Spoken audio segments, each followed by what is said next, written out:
Início do século XVIII. O Brasil vivia a corrida do ouro. Minas Gerais se tornava o coração pulsante da colônia portuguesa. Mas tanta riqueza exigia controle. E é nesse cenário que surge, em 1702, o Regimento das Minas de Ouro. No final do século XVII, a notícia da descoberta de vastas jazidas de ouro no interior do Brasil colonial espalhou-se como fogo. O metal precioso, que parecia jorrar da terra na região de Minas Gerais, atraiu uma onda migratória sem precedentes. Portugueses, colonos e aventureiros migravam em massa, movidos pela promessa de enriquecimento rápido, transformando a demografia e a economia da colônia. Para a coroa portuguesa, endividada e buscando novas receitas, essa era uma oportunidade única. No entanto, a vastidão do território e a febre do ouro representavam um desafio monumental ao controle fiscal. O contrabando e a sonegação ameaçavam os interesses do império. A preocupação em Lisboa era imensa e a questão, urgente: como garantir que a maior parte dessa riqueza chegasse aos cofres reais?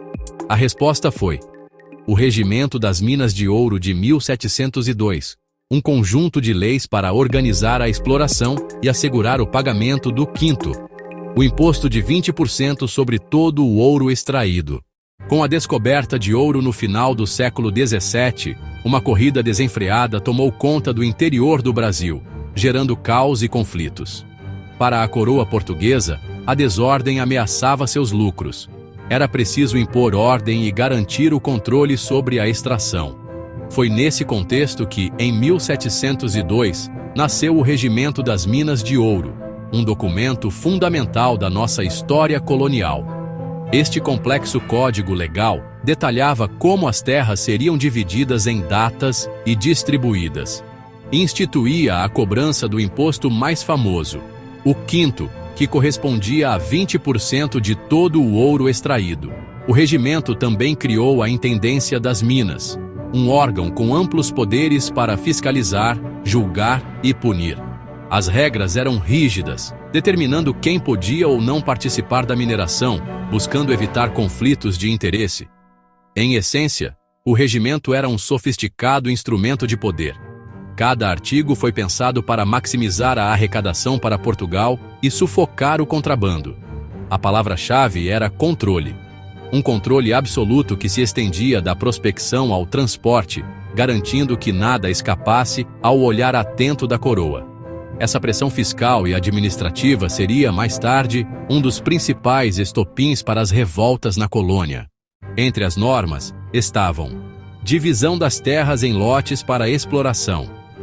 O pagamento do quinto, 20% de todo o ouro extraído, pertencia ao rei.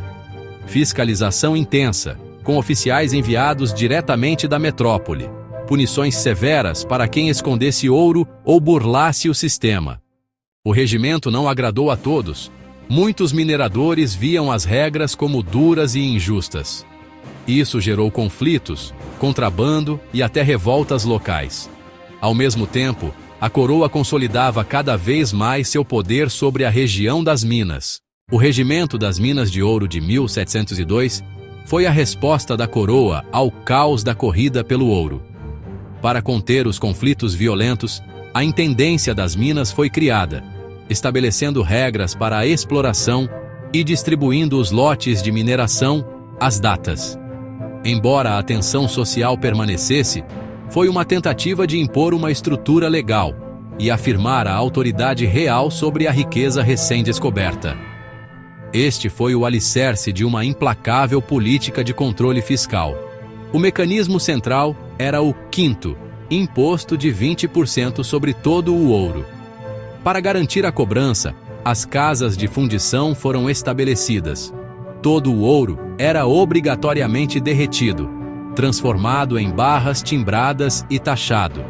Essa riqueza monumental sustentou o Império Português, financiando a reconstrução de Lisboa e pagando dívidas externas às custas da colônia.